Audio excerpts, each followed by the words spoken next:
Assalamualaikum warahmatullahi wabarakatuh. Perkenalkan, nama saya Lisda Mayantinur dengan stambu 083 2019 0185. Kelas C4. Adapun dosen yang mengajar yaitu Dr. Andi Maslia Tenrisau Ada SPMSI, Program Studi Agribisnis Fakultas Pertanian Universitas Muslim Indonesia. Langsung saja di sini saya akan menjelaskan tentang bentuk-bentuk kearifan lokal yang ada di daerah Makassar. Bentuk-bentuk kearifan lokal terbagi dua. Yang pertama, kearifan lokal yang berwujud nyata. Yang kedua, kearifan lokal yang tidak berwujud. Kearifan lokal yang berwujud nyata. Yang pertama, Harate adalah tradisi pembacaan kitab Barasanji pada bulan Rabiul Awal atau bulan kelahiran Nabi Muhammad SAW. Tradisi ini menyebar di semua wilayah yang berada di daratan tinggi seperti Goa. Harate pada umumnya dilakukan oleh kaum laki-laki baik usia muda maupun usia tua.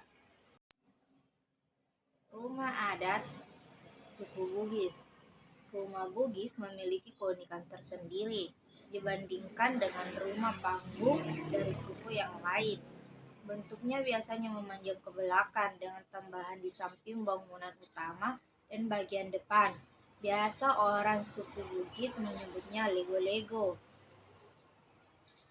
Karena rumah suku Bugis berbentuk panggung, maka terdiri atas tingkat atas, tengah, dan bawah. Tingkat atas digunakan untuk menyimpan padi dan benda-benda pusaka.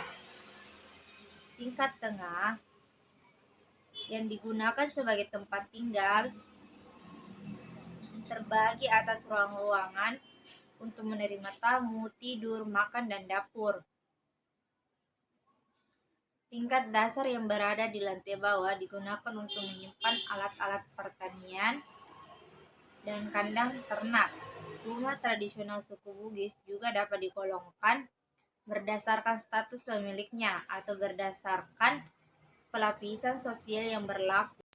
Yang ketiga, badik. Badik berasal dari Makassar, Bugis. Petani masing-masing memiliki bentuk dan sebutan yang berbeda yang menunjukkan perbedaan jenis badik di setiap daerah tersebut. Di Makassar, badik dikenal dengan sebutan nama badik sari yang memiliki kale atau bisa disebut dengan bilah yang pipi, batang atau perut yang buncit dan tajam, serta capa atau ujung yang runcing. Badik sari ini terdiri dari bagian penggulu atau gagang badik, supakale biasa disebut dengan tubuh badik, dan banoa biasa disebut dengan sarung badik. Pada umumnya, badik digunakan untuk membela diri dari pertahanan harga diri seseorang atau keluarga. Hal ini didasarkan pada budaya Syirik dengan makna untuk mempertahankan martabat suatu keluarga. Konsep Syirik ini sudah menyatu dalam tingkah laku, sistem sosial budaya, dan cara pikir masyarakat Bugis, Makassar, dan Mandar di Sulawesi Selatan. Yang keempat, songket Makassar. Keberadaan kain songket menunjukkan sebuah tingkat kebudayaan yang tinggi, sebab dalam kain ini tersimpan berbagai hal seperti bahan yang digunakan, cara pengerjaan, makna yang terkandung di dalamnya sekaligus cara penggunaannya dan tingkatan orang yang memakainya. Motif untuk kain tenun ini memiliki warna-warni serta benang yang berwarna keemasan sehingga menampilkan kemewahan. Rangkaian benang yang tersusun dan keranyaman rapi lewat pola simetris menunjukkan bahwa kain ini dibuat dengan keterampilan masyarakat yang memahami berbagai cara untuk membuat kain yang bermutu, yang sekaligus mampu menghiasi kain dengan berbagai desain. Yang kelima, miniatur perahu pinisi. Pada koleksi etnografi terdapat atas berbagai jenis teknologi, kesenian, peralatan hidup, seperti miniatur perahu pinisi yang terbuat dari bahan kayu dan kain yang digunakan merupakan perahu khas Bugis Makassar. berfungsi sebagai alat transportasi sarana untuk penangkapan ikan di laut dan sebagai wisata bahari. Kearifan lokal yang tidak berwujud, seperti legenda Ia Lagaligo Buansau di Makassar. Lakoh Ia Lagaligo Buansau di Makassar sebagai orang Bugis yang menyebutnya seperti menyambut pengembara yang berpulang kampung. Buat mereka ini bukan sekadar soal pertunjukan melainkan soal legenda yang sempat memudar dalam ingatan. Puan Matoa Saidi duduk di panggung yang hening.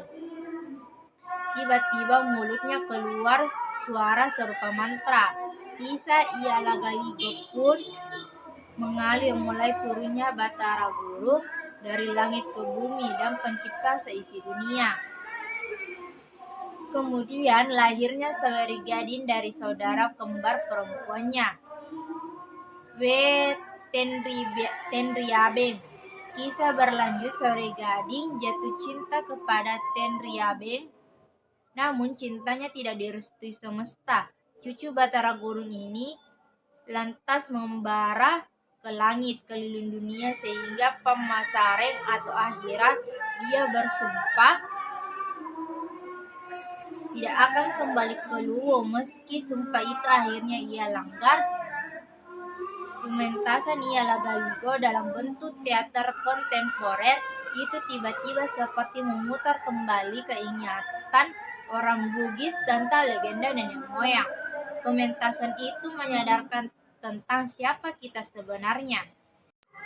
Demikianlah hasil penjelasan saya. Kurang dan lebihnya mohon dimaafkan. Wabillahi taufiq wal hidayah. Wassalamualaikum warahmatullahi wabarakatuh.